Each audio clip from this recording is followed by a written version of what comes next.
حدیث دیگر هست رسول الله می فرمایند المسلم اخو المسلم، مسلمان برادر مسلمان هست در هر گوشه ای که از دنیا می خواهد باشد. صلوات ختم می فرماییم.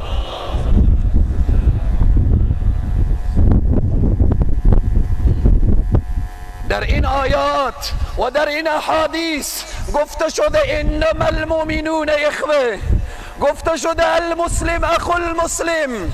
امروز متاسفانه وقتی یک برادری را بخواهیم معرفی کنیم به طرف مقابل میگیم این دوست من است، این رفیق من است، این وطندار من است. چرا نمیگویی که این برادر من است؟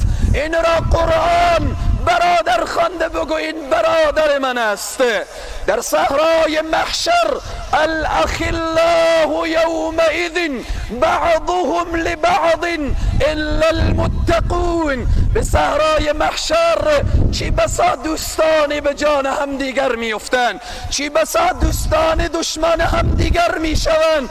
الا المتقون، مگر مسلمان ها، مگر برادران دینی، مگر اونهایی که به خاطر خدا و قرآن و اسلام برایشان پیوند برادری داده بوده. الا المتقین، مگر متقین به صحرای محشر برادر یکدیگر هستند. آیه مبارکه هست اخوانا علی سرر متقابلین. اونهایی که برادر دینی هستند اونها به صحرای محشر الله میگوید علی سرر متقابلین، اونها بر سریرها، بر تختهای مزین و مفشن قرار میگیرند.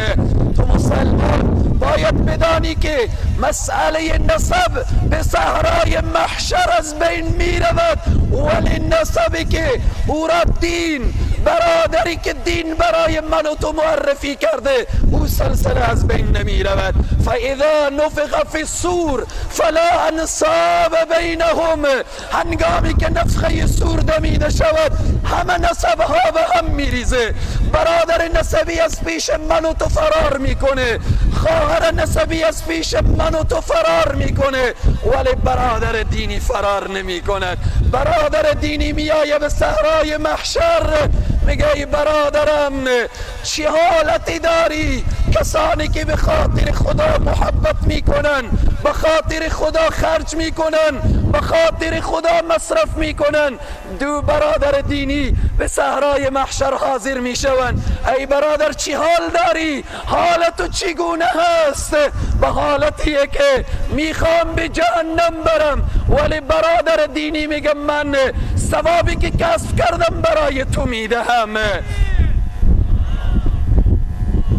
این پیوند برادری دینی هست که در دنیا ارزش داره، در حشر ارزش داره و در بهشت ارزش داره. سروران عزیز و بزرگوار، رسول معظم اسلام می فرمایند المسلم اخو المسلم، مسلمان برادر مسلمان هست در هر گوشه‌ای که میخواه باشه و در هر جایی که میخواه باشه.